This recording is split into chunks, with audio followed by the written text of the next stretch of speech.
मणिपुर में हिंसा के 1 साल बाद भी शांति बहाली की उम्मीदें कम होती जा रही है।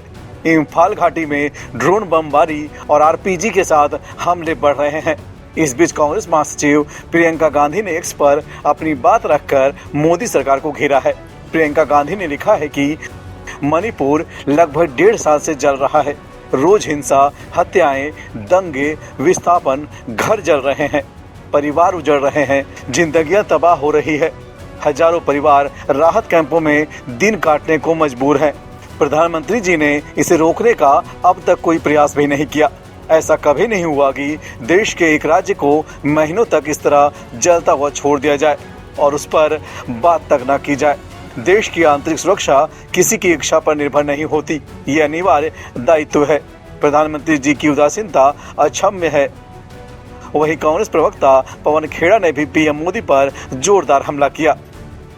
जो स्थिति मणिपुर की पिछले 1 साल से भी ज्यादा हो गया है, 1.25 साल से जो मणिपुर की स्थिति चल रही है, एक तरह से जल रहा है मणिपुर, और देश का प्रधानमंत्री सिर्फ मणिपुर को चुनावों के वक्त याद करता है, उसके बाद वो भूल जाता है कि मणिपुर भी इस देश का हिस्सा है।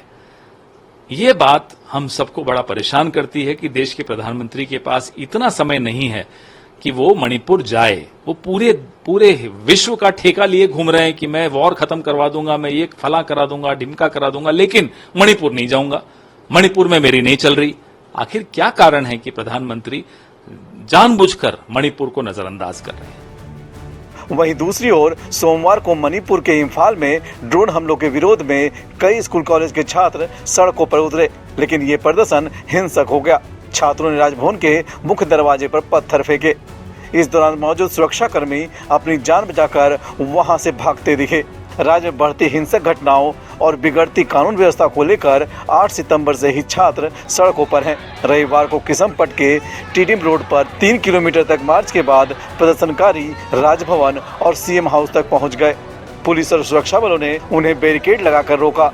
कई राउंड आंसू गैस के गोले भी दागे। प्रदर्शनकारी सड़क पर बैठकर नारेबाजी करने लगे। उन्होंने कहा कि ड्रोन हमलों को रोकने में राज्य सरकार और पुलिस विफल रही। प्रदर्शनकारी राज्यपाल के अलावा डीजीपी, सुरक्षा सलाहकार और 50 विधायकों के इस्तीफे की मांग कर रहे हैं। आपको बता दें कि मणिपुर में मई 2023 से कुकी और मैतेई समुदाय के बीच हिंसा जारी है। बीते 7 दिनों से हिंसा बढ़ गई है। इसमें 8 लोगों की मौत हुई है, 15 से ज्यादा घायल हैं। हाल ही में मणिपुर में ड्रोन से भी हमले हुए, इनमें 2 लोगों की मौत हुई है। ऐसे में इस मामले पर विपक्ष चौतरफा वार मोदी सरकार पर कर रही है। ऐसे में देखना होगा कि मणिपुर पर केंद्र सरकार कब बड़ा फैसला लेती है।